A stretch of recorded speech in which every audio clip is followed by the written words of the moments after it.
I don't know if Luke did as well. So I the kind of got the final... impression he was going to, but perhaps not as a priority. No. The final episode was basically everything that had happened to Father Michael throughout the series sort of came at him all at once. They had the hearing about what happened to... Is it Vernon, the boy who got killed by the police? Yeah. It's a while ago since I saw this, because I saw it when it was okay. on. But there was this sort of hearing about whether he was unlawfully killed by the police officers, and Andrew, I think is the name of the police officer, who was the one who's in Michael's congregation, who actually spoke up and did say, yes, the Aisling Loftus character shouldn't have sprayed him in the eyes.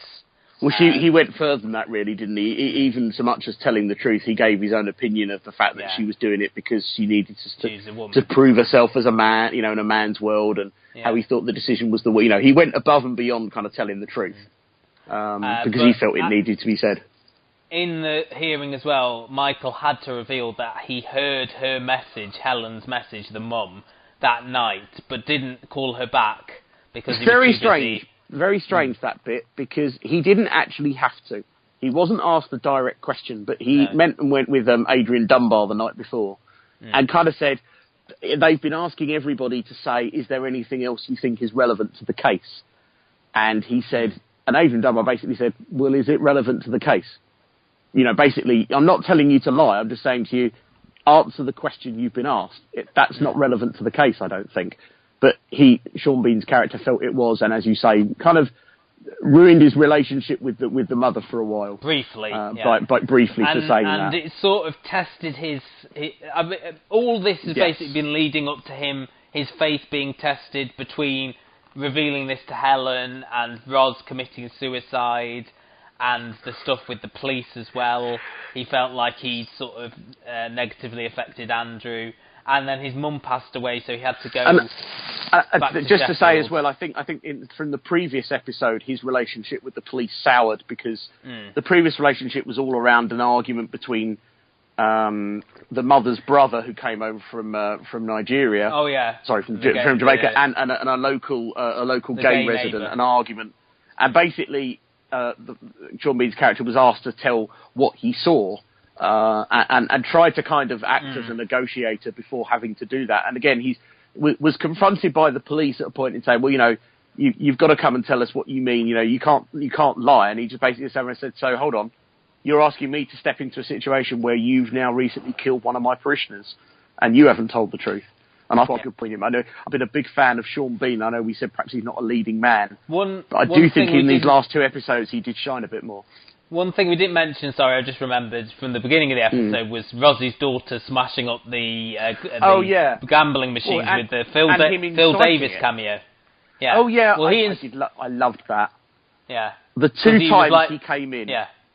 First time it was like, oh, I empathise, your mum killed herself, it wasn't my fault, let's get you a cup of tea. I lost my mum when I was young. Yeah.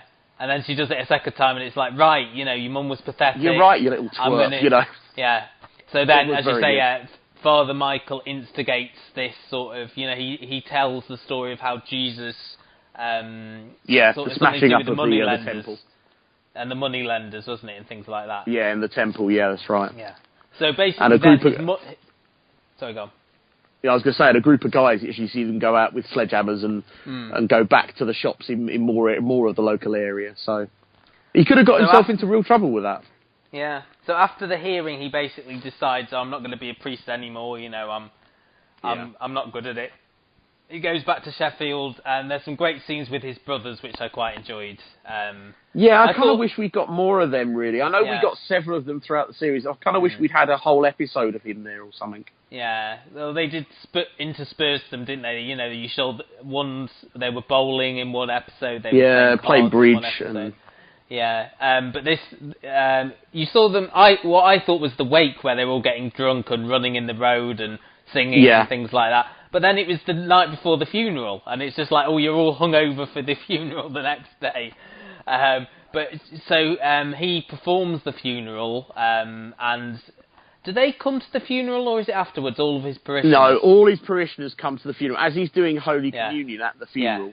And I'm not a Catholic, so I don't know how these things work. But I don't know whether Jimmy McGovern has come out and said that he was very much influenced by It's a Wonderful Life, and Sean Bean's character was meant to be like Jimmy Stewart with all these things that had tested him, and he was, in the case of Sean Bean, instead of wanting to commit suicide, he was wanting to leave the police force. And all of these people he's helped throughout the series, like Anna Friel came back, and Rosie's daughter, and Helen, and Andrew, and everyone came up to him and said, was it "God bless you, you wonderful priest" or something? Yeah, like bless that. you, Father. Thank you, Father. You wonderful. Bless you, you wonderful priest, or something. Yeah, it was a very good moment. It was tears in the eyes for me. I don't know if you were the same. I got quite emotional. I don't know about tears in the eyes, but maybe a lump in the throat. But definitely a very poignant. Yeah, definitely a poignant moment. So, what have we thought of Broken as a whole? Now we've had the final episode. Now I've seen the final episode. It sort of works for me more, if that makes sense. I could see it sort of all these parts building up to this final moment with Father Michael. I'll say two things. One thing, I certainly agree with that. I think I did say earlier on in the year that I did want to see how it finished, because I think I could see, and I know from his writing, McGovern, that you've got to see all of it. He's not somebody that sticks his best bits at the beginning and things like that. He tells a whole story, and I think therefore you have to look at it of all 6 episodes, and I think it worked. I think the only thing I realised as we got to the last episodes, maybe the Anna Friel episodes didn't need to be there. Because really, she only came back for a cameo. Actually, all the rest of the stuff that happened throughout the other 4 or 5 episodes, and that her stuff was very much just a case of almost like a standalone moment introducing him. So, replacing Broken on Tuesday nights, we've got In the Dark, which is a new drama from Danny Brocklehurst, who brought us The Driver and Ordinary Lies. And this is based on books by Mark Billingham, which I've read a few of. Yeah. Mayanna Buring, who you know from Ripper Street, stars as Helen Weeks, Detective Helen Weeks, who is, when we start this, she's pregnant. I believe it's Manchester she's her beat. Yeah, I think so, yes. Yeah, I believe so. And she's engaged or in a relationship with another officer played by Ben Batt, who is probably best known for his work in Scott and Bailey. Early on, there's this story of this man being charged with the murder of, or suspected murder of 2 teenage girls in her hometown of Paulsford, Derbyshire, which I don't know if that's a fictional place or a real place. She then decides to go back because the wife of the man who's been charged is an old school friend. There's sort of like secrets lurking in the background. Her partner says to her, like, you've never wanted to go back. It's reminded you of your mum, who obviously died. Her dad is now gay, I think, and living with a man. In a relationship, And basically, it's her sort of trying to help her friend maybe get to the truth. Ashley Walters is here playing the very sort of... I suppose he's very career-focused, isn't he? He's very focused on He's certainly very forthright in his opinion that he's got the right man.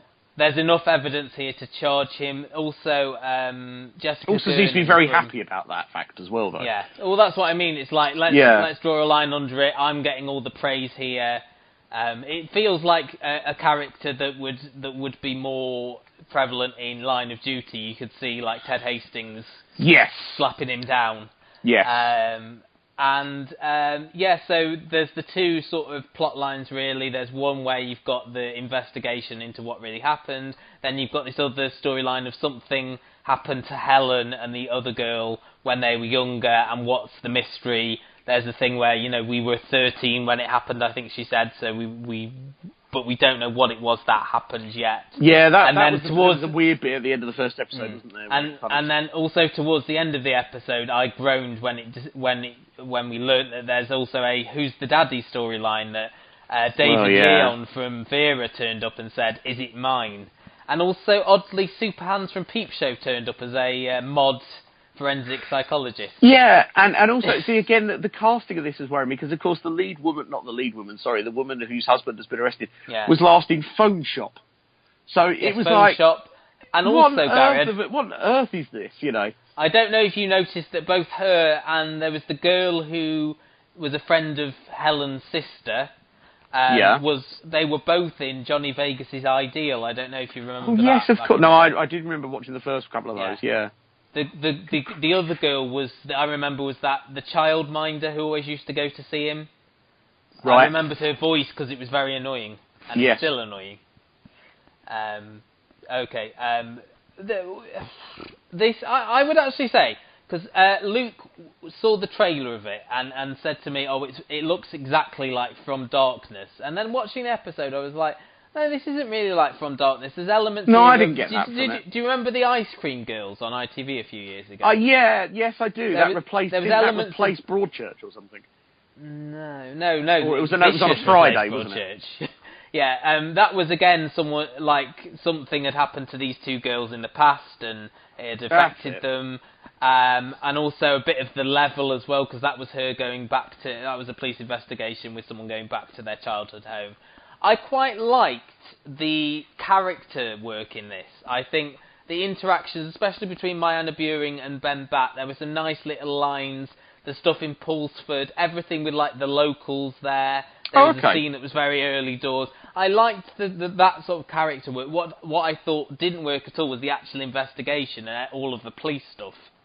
I just found Ashley Walters completely irritating. I had no interest in whether this guy had committed the murders or not. I didn't care. What I feel with Danny Brocklehurst is that he's good at the character stuff, but when like plot has to kick in, it all goes a bit wrong.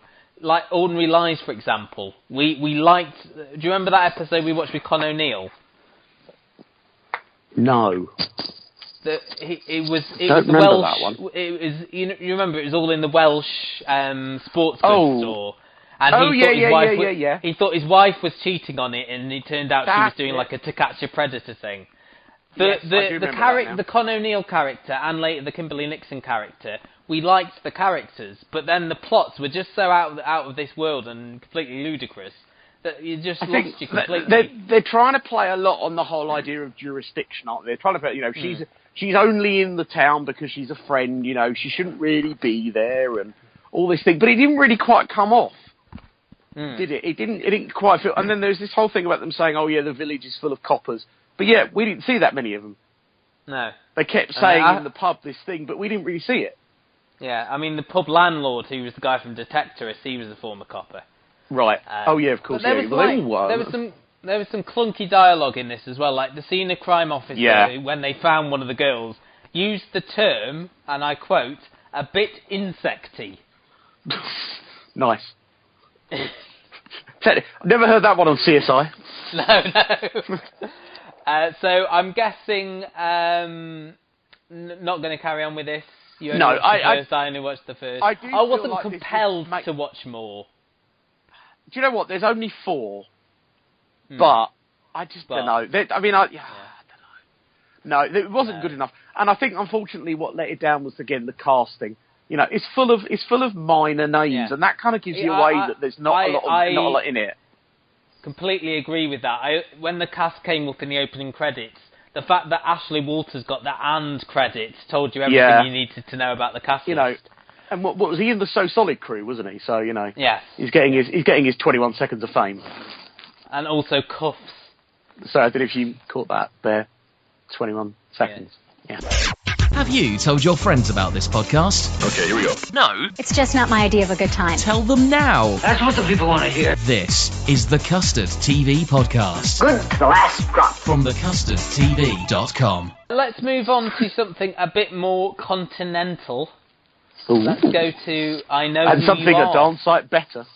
Yes, not hard. Right, Right, this is a new Spanish drama. In the traditional 9 p.m. You would call it the Nordic noir slot. Turns out I know a lot more Spanish than I thought I did. What's the Spanish you know? Well, no, but the phrasing in Spanish was more recognisable than the Scandinavian. Like, you know when you get this thing with subtitles... Sorry, I know you're about to tell us about the actual plot, but no, when you're looking at subtitles, you do sort of pick up words. Obviously, the only word I learnt in Scandinavia is tag. which is thank you. I know a lot